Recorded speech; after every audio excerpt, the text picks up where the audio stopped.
Hi, I'm Adam Egoyan. I've come prepared. I'm not going to give you the illusion that I'm just stumbling into the closet like some people do, because I'm obviously a cinephile and this is a big moment for me. I did wear a Tarkovsky t-shirt, so I'm not going to choose any Tarkovsky because I've already got all of those films. Wings of Desire. Now I have this, I'm not going to take it, but there's an incredible story about this because this film changed my life. Wim had won the grand prize at the Festival de Nouveau Cinema in Montreal in 1987. My film Family Viewing was an honorable mention. And when he got up to the podium to actually accept his award, he had heard my film because it was announced before his prize, and he gave me his check for $5,000. And it was this huge, overwhelming public event, and it changed my life. Like, suddenly it got all sorts of attention.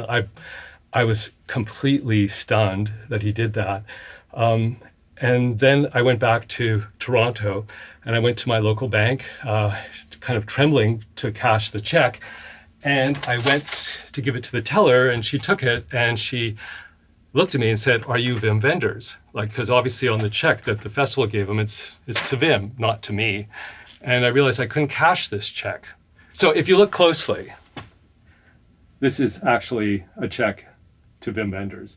And I just thought, okay, that's it. It's worthless. I mean, I still hold it. Like, it was never cashed. However, the festival did reissue a check to me. And anyway, like, so this is for, I'm going to put this back because I do have this already, but the story was worth telling.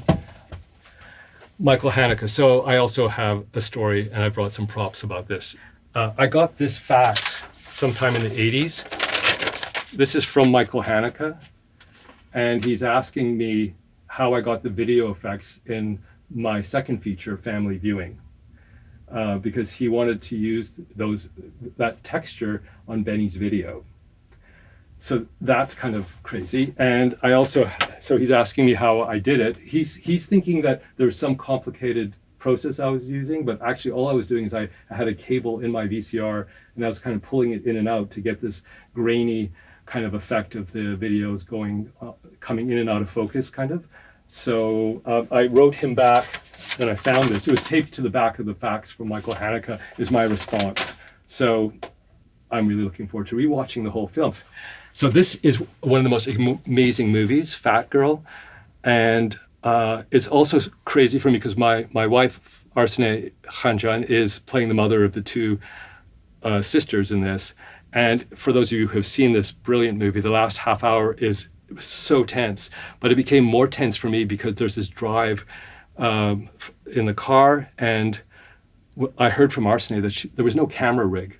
Basically, she was driving the car with the cast in the car, and there was a camera mounted on the hood, but she was actually negotiating this crazy traffic. If you remember those moments with the trucks passing in and out, that was just Arsene driving. If you've ever been in a car with Arsene, that makes it even scarier because she's a very aggressive driver. And I just couldn't believe that's how that was made. But this is a brilliant movie. I have not seen Working Girl since it first came out. I remember this being a really powerful film for me. I remember it was so unlike anything I had seen. So this is Lizzie Borden, and it had a big influence, I think, on Exotica probably, just in terms of the tone of it, the coolness of it, I guess, the emotional coolness of it. And I just felt it was something that you wouldn't have been able to do if it was being made as a commercial film. So this was really, really important.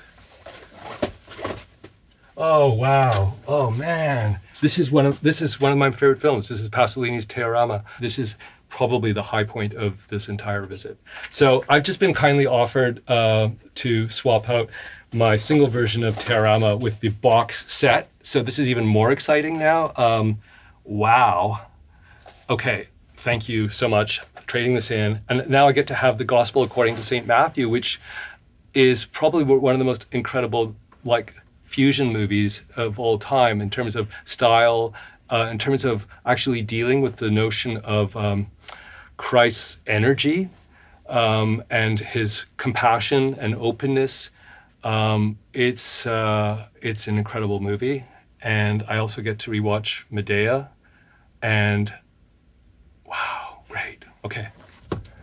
So we were talking before about Catherine Biot and danger in cinema and pushing things. And this is certainly like a film that really pushes things. This is by Liliana Cavani, The Night Porter, and an absolutely fearless performance by Charlotte Rampling and Dirk Bogarde.